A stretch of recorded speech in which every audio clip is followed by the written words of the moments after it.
Well, hi everyone. Welcome to Chill with Bill. My name is Bill Farquhar, and it's actually Thursday as I am recording this, and I'm doing so as a precaution because I had my second COVID shot yesterday, and you hear that maybe day two, day three, you're kind of knocked down for some people sometimes.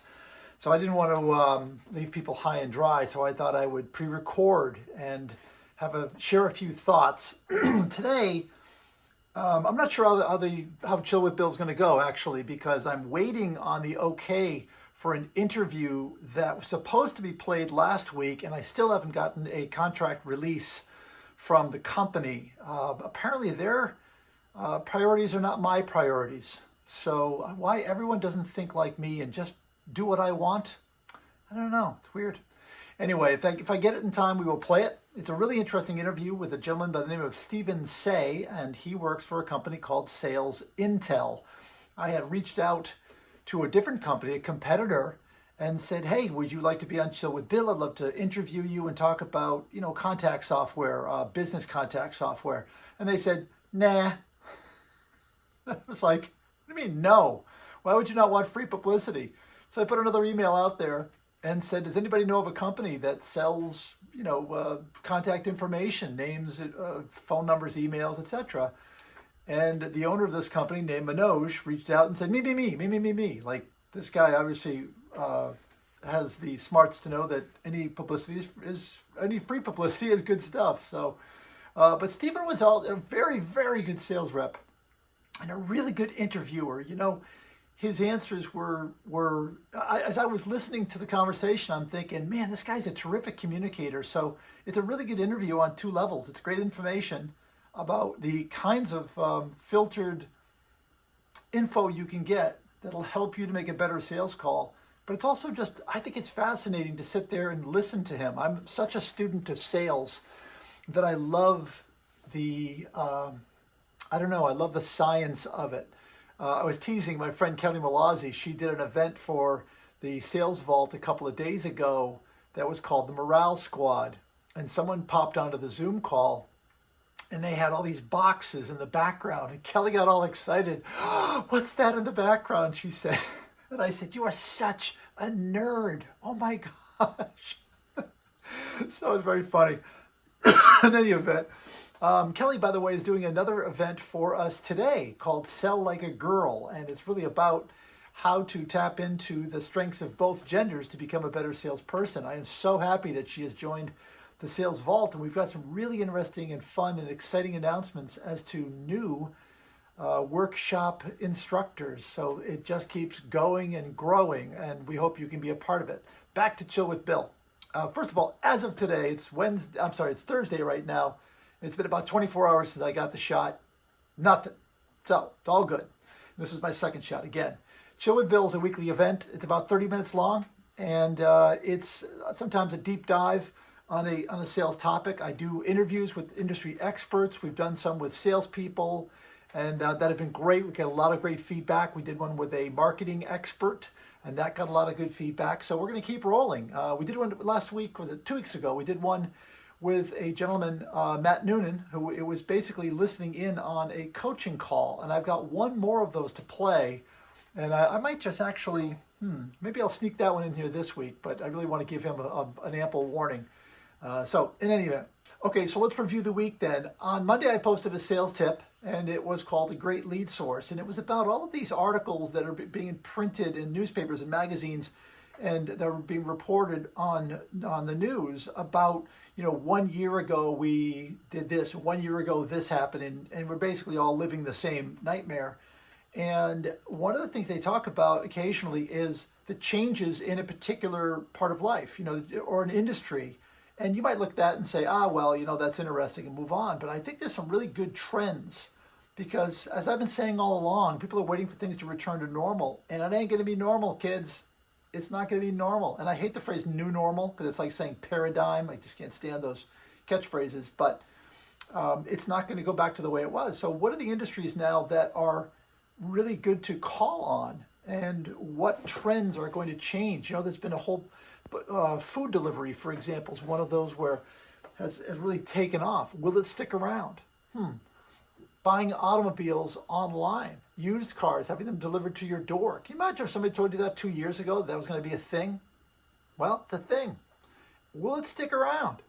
So you should be reading into those articles, and you should be reading between the lines, and just kind of seeing whom you should be calling on. The blog that I wrote was called "I Sure Hope You Were Hacked," because I got this really odd email, and it was so poorly constructed that you do a double take. You have to read it again, and it looked like a legitimate email. And I still don't know if the person was hacked. I did speak to someone else who said, "Oh my gosh, I got the same email," so I think it was a hack. But my point of this thing is, people rely on Siri and other voice recognition software programs to understand them and then to dictate their message. And I would read some of these texts that I got this week, but I wouldn't want to embarrass anyone. It's you have to proofread this stuff, gang. I mean, sometimes it comes out phonetically, and it's one thing if you're riding in a car and you're going along, you don't have time, or you're in a hurry, or you miss something. That's one thing. But if somebody has to come back and say, "I have no idea what you're talking about," you're in the communication business. It's sloppy. So unless you were hacked, please double check, triple check, just to make sure it makes sense and the spelling is correct. This stuff matters. There's a generation that might say, well, it doesn't matter. It matters. It's one of those little things that matters. On Tuesday, I also posted a polling question, and this was the question: you have the contact information for a great sales lead. Which additional piece of intel would you like to have? Their contact style, meaning how do they like to be contacted? Or let's see, there it is. Excuse me. What's the buying authority of the contact, or what's the best time of day to contact them? As of right now, and I just checked, 32% of the people who responded said that they'd like to know their contact style preference. 53% said they'd like to know the buying authority, and 15% said they'd like to know the best time of day to contact. You know what this tells me? This tells me that the people who responded to this are making the who buys your printing, who buys your packaging, who buys your labels, who buys your signage sales call. Because they're calling up looking to find the person who buys, so they can say, "Well, I sell what you buy. Can I bid on something?" Or, "We have great customer service, blah, blah, blah," which means they're making lousy sales calls because somebody who did the research, who found out what their business need was first, and then went and found out who it is that they would want to speak to about that business need, doesn't have that problem. They're not sitting around saying, "I wonder what what their buying authority is," because they already know, because they've done the work. So what that tells me is, gang, that the majority of salespeople out there, 53%, are making a sales call that's going to end up with, "Your price is too high." Because think about it. Who buys your print? Well, I buy it. Can I have something to bid on? Sure, bid on this. Here's my price. Your price is too high. Oh, everyone buys on price. No, they buy on price because you led them there. You're a gallon of milk. You're just a gallon of milk. You've given somebody no reason to switch. So you can't go back to the boss, and you can't call me, and you can't say, "Oh, everybody buys on price." Nope, you caused that. So, neener. Let's see, what else? We had another Wednesday office hours. Office hours on Wednesdays are at noon Eastern time, and this is where a small group of us get together, and we talk about, just reminded myself of something.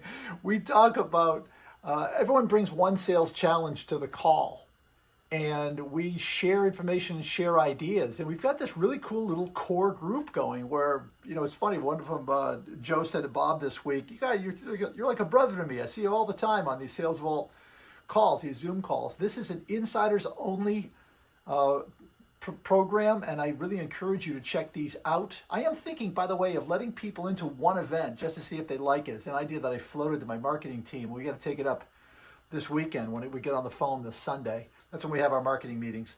Let's see, workshops coming up in the Vault in April are, oh, by the way, the Wednesday office hours. So these are the three things we talked about. This is the kind of things that people bring.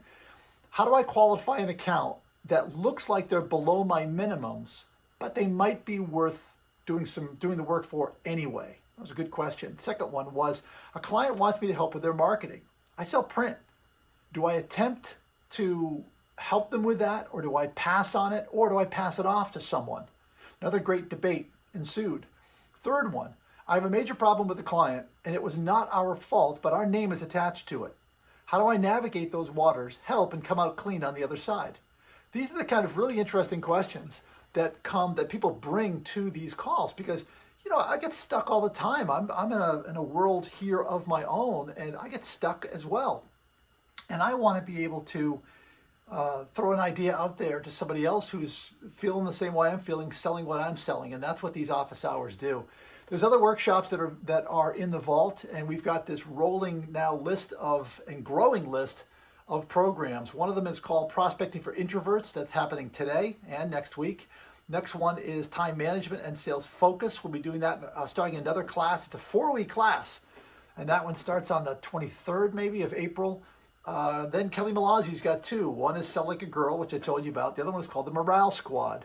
And the Morale Squad is just as it sounds. It's a live Zoom call, and it is a way of Kelly sharing some ideas on how to bring the best possible approach to the call. So that's a weekly event. Next week's on Tuesday the 13th. Yeah. Happy birthday to my brother. It's going to be at 4 o'clock instead of the normal time of noon. And that's because Kelly's got a conflict. Otherwise, it's noon on Tuesdays. So let's see, what else? And she's got a couple of ideas.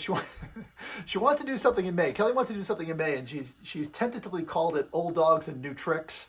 And basically, it's about helping the non-technical generation to really get their game up to speed. And she doesn't feel as though we can call it Old Dog, New Tricks because she doesn't want to insult anybody. So we'll come up with something. But there also will be a class on marketing for salespeople that Kelly will do. And there'll be a new business development class, which is going to be a multi-week class where I will walk you through a process to drive new business. And then we will also have a program where we are sharing one marketing idea per person. Those are 4 new classes, 4 new workshops starting in May. And that's on top of the ones that we've got going on right now. So like I said, this is like a sales conference that never ends. Let's see. I got this really interesting email from my daughter this morning.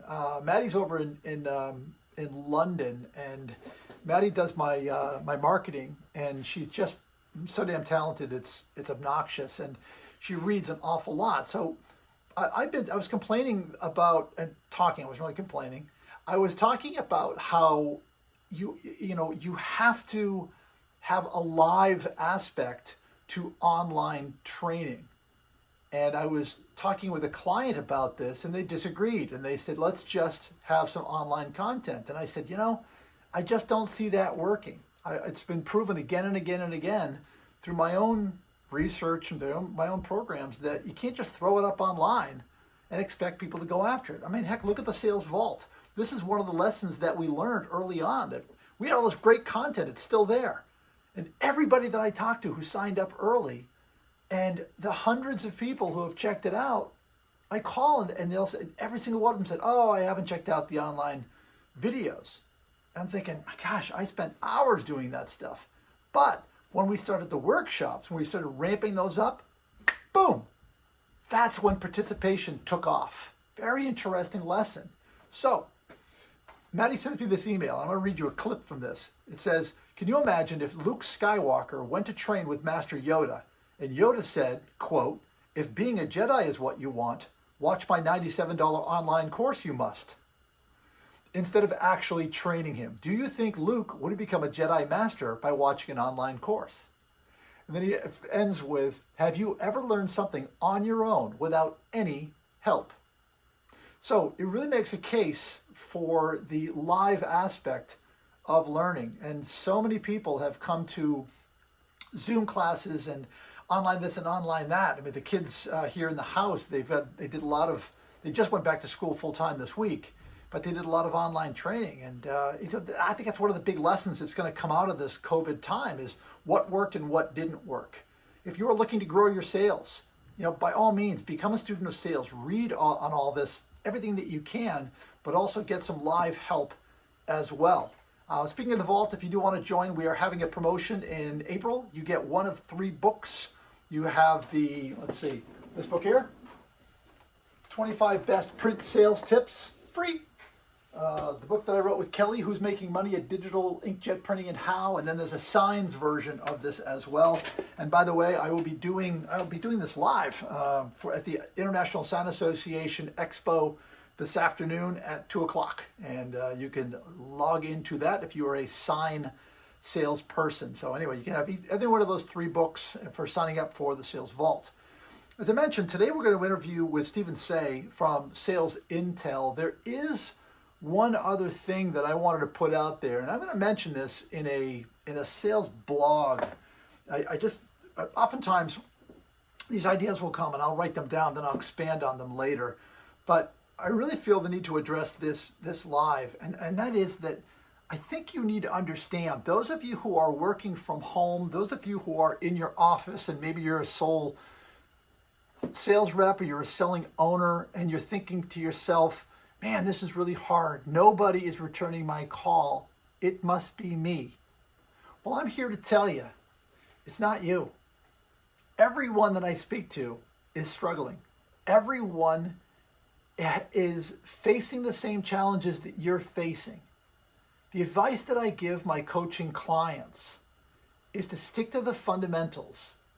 Make a well-researched, high-value sales call to the right target market, applying a process with diligence. Because what I'm getting from these same coaching clients is that after they've done that for a few weeks, they're starting to get reaction. 9 out of 10 salespeople leave one voicemail message and never call again. If you simply just stay on the phone and make call after call, you're differentiating yourself automatically. You can improve the quality of your call. You can learn to do the research that's required in order to make that high quality call, in order to leave that high quality voicemail message. That's within your control. It's the single most important skill you can have as a salesperson. You can call in a better target market. I mean, heck, that's what my sales tip was about this week.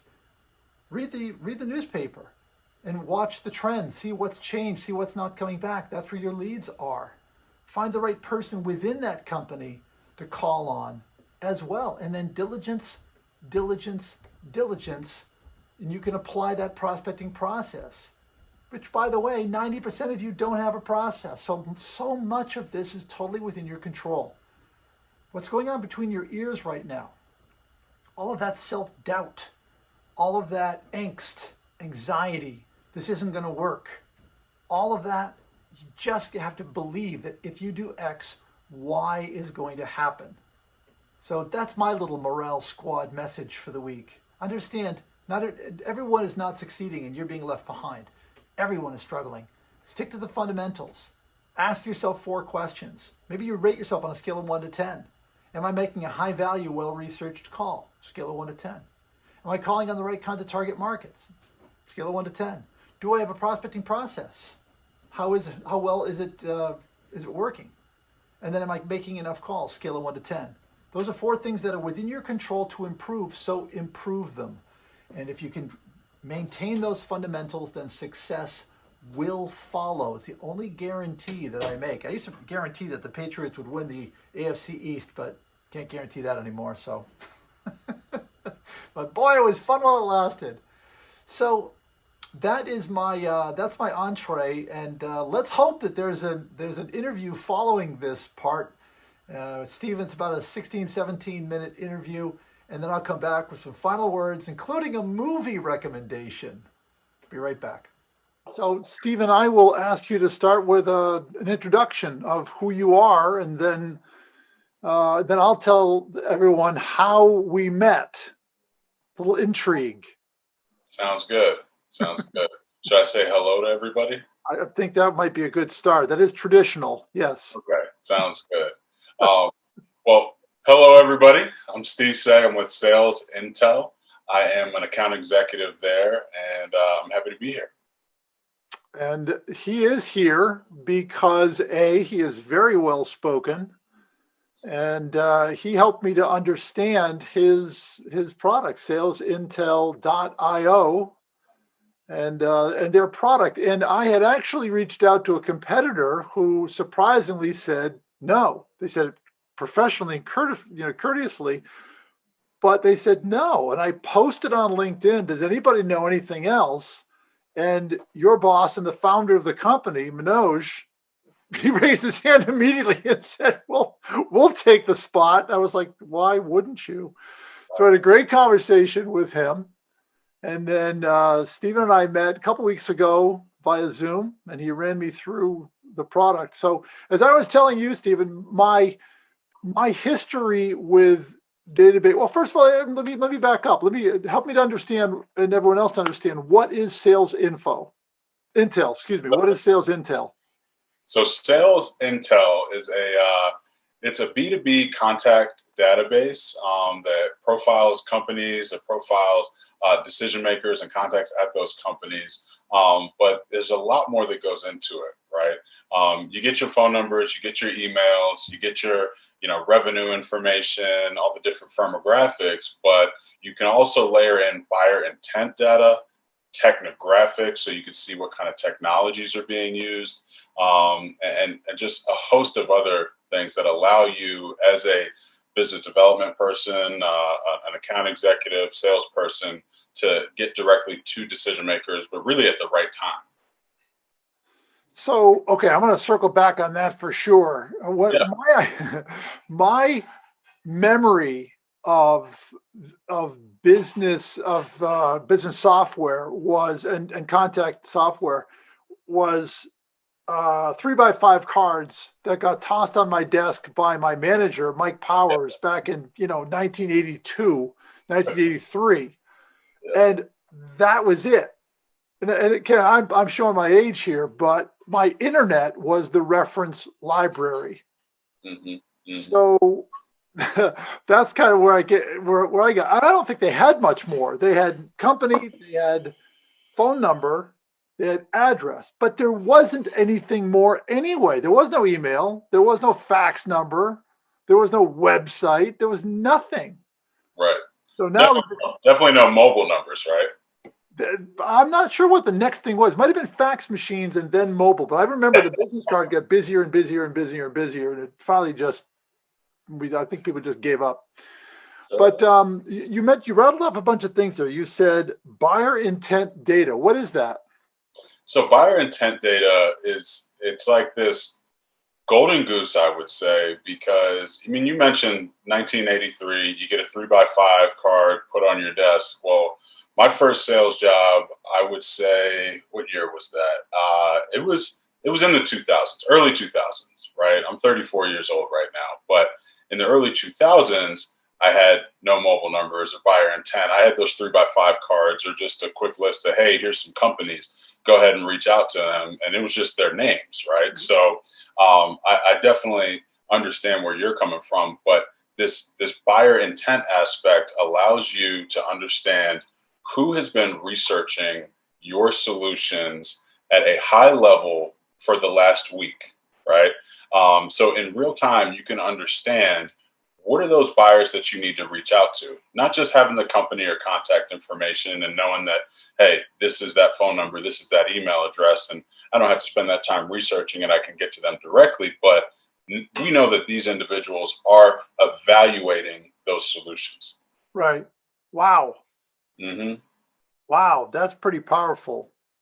That's huh. So when you think about the time that it takes just to get in touch with someone, right? And then for you to line that up with the time that they're actually evaluating your solutions so that it makes sense to have a conversation, it can kind of feel like a magic trick once you put that all together at some point, right? With all the hard work that you put in, the time, the hours, the calls, the phones, the emails. But if you're able to have that buyer intent and get directly to those individuals at the time they are evaluating, then it saves you a lot of time. Well, and that's the thing, the biggest challenge that my customers are having, keep in mind, my customers are salespeople and selling owners in the graphic arts. So print, labels, packaging, paper, even, you name it, even promotional products, those are my clients. And so it's a B2B sale. And the biggest challenge they're having is we are exemplifying it. You're in your home, I'm in mine. We're not a traditional office. So we can't walk in, knock, knock, schmooze the receptionist. That's long gone. The door's locked and we can't find anybody. So how would sales intel, or how, and I don't want to make this an ad for sales intel, I know you don't either, but how would a company like yours provide information that would help it make it easier for a graphic arts salesperson to find someone and make a better sales call? Yeah. So, Bill, it's not the first time I've heard from, especially folks who've been in the sales industry or doing sales for a long period of time, right? That things are changing, right? You can't go into an office, you can't knock on, you can't do the schmoozing, the networking, exchanging business cards that you used to do. And nowadays, the only way to really reach folks is via mobile number, right? It used to be, hey, even if you couldn't go into the office and have some face-to-face time with the office manager, you could at least dial the number, dial by name directory if you had it. But those folks aren't sitting at those desks anymore 95% of the time. Yeah. Work from home used to be a luxury or a benefit that was given to employees, and now it's just the norm, right?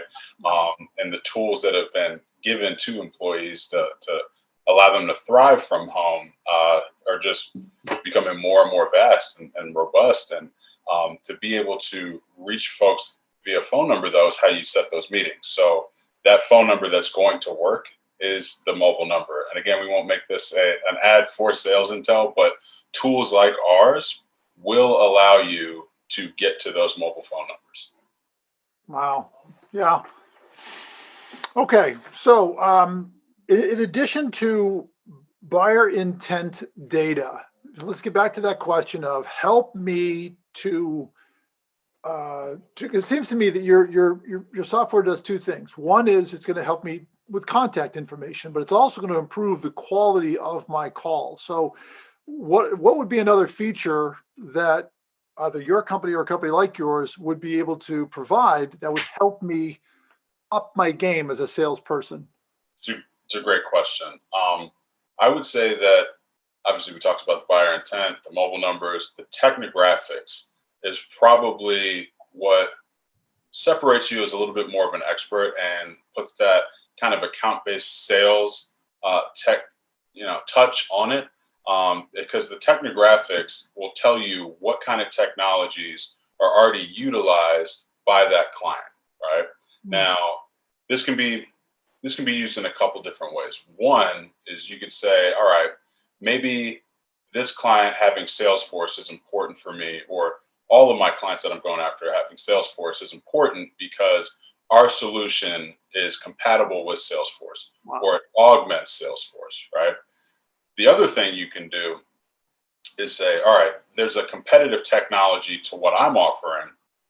So I would like to see who's utilizing our competitor, create a competitive list, and whether you're selling off of the difference in value, or maybe you have a lower price point, or the list could go on for how you differentiate from your competitors. You can then go ahead and tailor your messaging from the beginning, as opposed to sending out the almost spam type of emails or touch points where it could be blanketed for anybody, right? We want to make sure that this is specific to those customers.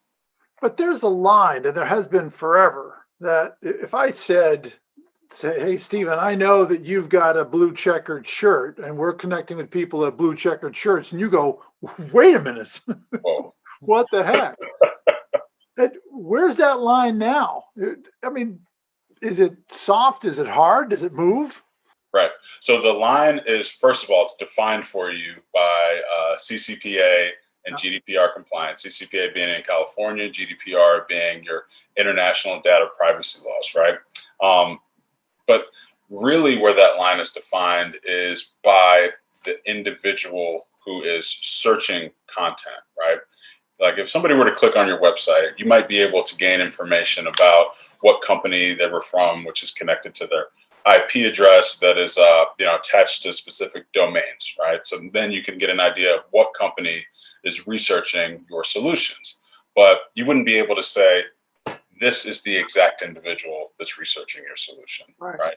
This is the coordinator. This is the, sales director, marketing director, at whatever decision maker it is you're looking for. You can't get that contact level information, but you can get it at the company level. Okay, so let me work this question out here. When I ask someone what kind of training do you need, they say, I don't know what it looks like, but I'll know it when I see it. So, which is totally useless. I can't do anything with that. Like, Bill, go ahead and spend all the time and money, throw it against the wall. I'll let you know if I like it or not. Let you know if it sticks. But I think you might be able to relate, because it seems to me that if you or your company or Manoj said, what kind of data do you want?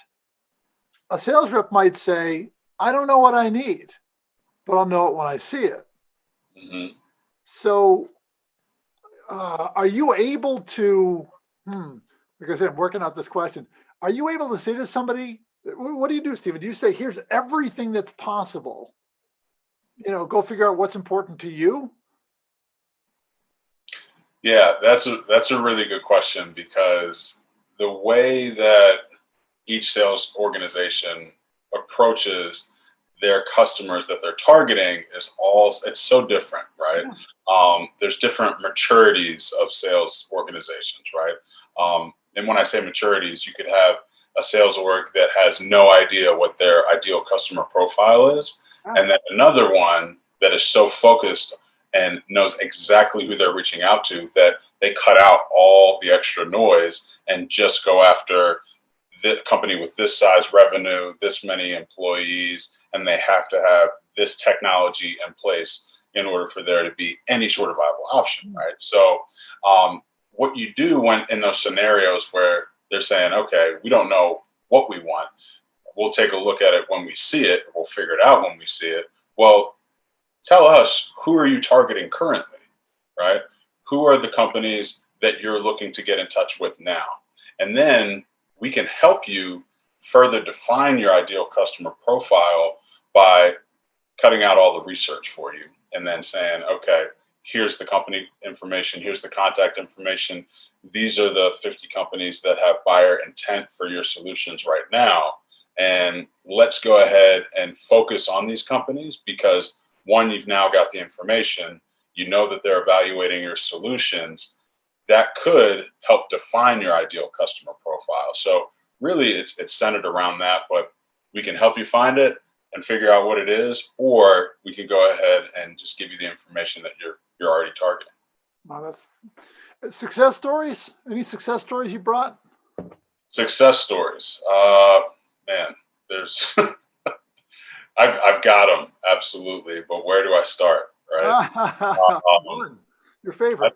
I think I could personally talk about individual success story with this, based off the fact that, I mean, when I started out in sales, just like you, I was given a company list, and you get on a phone and you start dialing, but you got to figure out what that number is, and then you got to figure out who you're going to talk to, and then there's a whole host of obstacles that you have to get through, right? Well, when you get to a place where you're able to just on a weekly basis figure out who has buyer intent for you, but have direct access to human verified contact data that's re-verified on a 90-day basis, and you know that this is the mobile number for that individual, this is the direct email address, your processes just move along a lot faster, right? So whereas I might have been able to reach out to, and in a what's the word I want to say? In a way that is not blanketed, right? In a very customized, targeted, in a specified, targeted manner.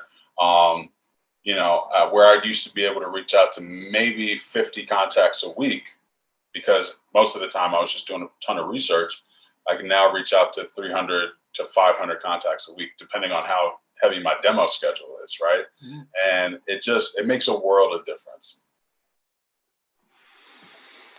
Long away from 3x5 cards, Stephen. Long, long away. I don't even know what a Rolodex is anymore. You know what? I wonder. It's one of those things. This is one of those funny things when you hear a phrase like "pick up the phone." I'm surprised that nobody calls us on that. Like, what does that mean? Why would you pick up? You don't pick up the phone. You press the Right, button. right. Well, this is barely a phone anymore, right? It's like, No, it's all other things but there's that. a lot of other things, but well, listen, my friend. Thank you very much. I do appreciate.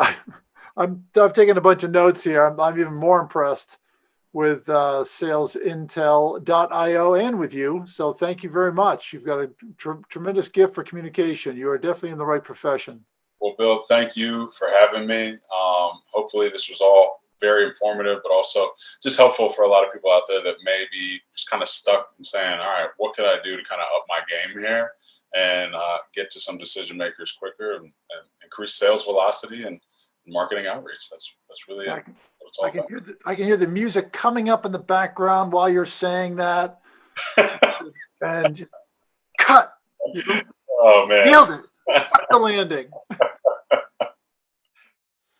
Okay, well, hopefully there was, in between those 2 points, hopefully there was Stephen Say talking to you from Sales Intel. Otherwise, I don't know what, I might just, well, I don't know what I'm going to do with that. If they ever get around to saying yes, you can go ahead and run that. Here's my movie recommendation. I want to recommend a movie called News of the World. This is the newest Tom Hanks movie, and it came out in December, and we just saw it the other night. And the reason I mention that is because this guy travels around from Old West town to Old West town, and he literally just reads the news. And it's a really interesting concept. I don't know if there were actual news readers, but first of all, the acting is fantastic. Tom Hanks is such a talented sales rep, and the young girl who's in this is phenomenal, like Academy Award, Anna Paquin style, like holy cow, is she good in this? But the profession that Tom Hanks came from is one that'll catch your ear. And I will not say any further than that. But just a terrific movie. We haven't really had any good movies, and we took a risk on this one, and it really worked out. It was just a terrific film. So I encourage you to check that out. This is a long-term partnership between you and me, and I really appreciate those of you who reach out and make it personal. This is one of the things that I try to teach young salespeople, that one of the best parts of being in sales is that when customers become friends. And so many of you have reached out during these COVID times to either find out how I'm doing, which was unexpected and really appreciated, especially when I got COVID and when I got sick, and also have just we've been able to have offer some support from this end. So please keep that up. And I really see this Sales Vault as something that we'll be doing together for a long time. I'm interested in getting your feedback. We are directing this according to what you're telling us. So, geez, Bill, I'm an introvert, became prospecting for introverts. And I'm terrible with time management. Okay, well, let's put a time management class together. Kelly's got the classes coming on, and then we've got some new stuff, which I don't want to spill quite yet, but it's all meeting your needs. This is all designed to make you better at what you do. So, thank you for listening today. I'll be back next week, and I might play that interview. That was an interview. I might play that coaching call next week, but we'll see which way the wind blows, and maybe we can provide something that's of value to you. So thanks. Have a great weekend. Have a great selling week. Be back on Monday with a new sales tip, Tuesday with a polling question and a blog, Wednesday with office hours, Thursday with prospecting for introverts. If you'd like to sign up for that, love to have you. And then Friday with another Chill for Bill. So another full calendar. Talk to you soon. Thanks.